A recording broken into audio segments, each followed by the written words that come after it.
কিশোর gang শব্দটা শুনলেই মনে ভয়ের ছায়া নেমে আসে।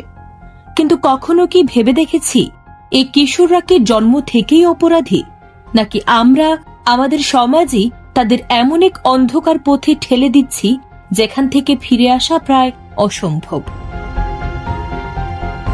বাংলাদেশের শহরগুলোতে দিন দিন বাড়ছে কিশোর গ্যাংয়ের দৌরাত্ম্য। ছোট ছোট দল, নিজেদের এলাকা দখলের লড়াই, ক্ষমতার দম্ভ, আর তার সঙ্গে জড়িয়ে যাচ্ছে মারামারি, চাঁদাবাজি, এমনকি ভয়ঙ্কর অপরাধও। অথচ কিছুদিন আগেও এরা ছিল একেবারে সাধারণ কিশোর, স্কুলে যেত, মাঠে খেলত, স্বপ্ন দেখত। তাহলে হঠাৎ এই পরিবর্তন কেন? এর পেছনে রয়েছে একাধিক কারণ। প্রথমত, ভুল বন্ধুত্ব। খারাপ সঙ্গ একবার জীবনে ঢুকে পড়লে সেখান থেকে বের হয়ে আসা অনেক কঠিন হয়ে যায়। দ্বিতীয়ত, সোশ্যাল মিডিয়ার প্রভাব, যেখানে গ্যাংস্টার জীবনকে অনেক সময় স্টাইল, পাওয়ার আর দাপটের প্রতীক হিসেবে তুলে ধরা হয়। কিশোর মন সেই মায়াজালে সহজেই আটকে পড়ে। কিন্তু এর চেয়েও গভীর একটি কারণ আছে, অবহেলা।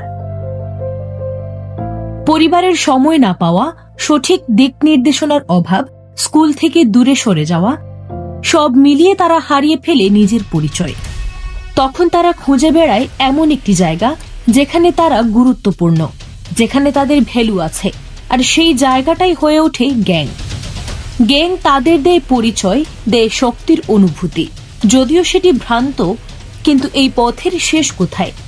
গ্রেফতার, মামলা, ভবিষ্যৎ ধ্বংস। একটি ভুল সিদ্ধান্তই একটি জীবনকে অন্ধকারে ডুবিয়ে দিতে পারে। একটি পরিবার হারায় তাদের সন্তানকে, আর সমাজ হারায় একটি সম্ভাবনাময় ভবিষ্যৎ। তাহলে সমাধান কি? শুধু কঠোর আইন কি যথেষ্ট? না, এটা সমস্যার পুরো সমাধান নয়। সমাধান শুরু হয় পরিবার থেকে। একটু সময় দেওয়া, সন্তানের কথা শোনা, তাদের বন্ধুদের সম্পর্কে জানা। এই ছোট ছোট বিষয়গুলোই বড় পরিবর্তন আনতে পারে।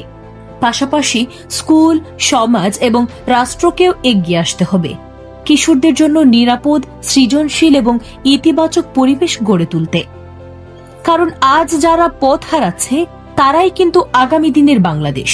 সঠিক দিক নির্দেশনা পেলে এই কিশোররাই হতে পারে দেশের সবচেয়ে বড় শক্তি, সবচেয়ে বড় সম্পদ।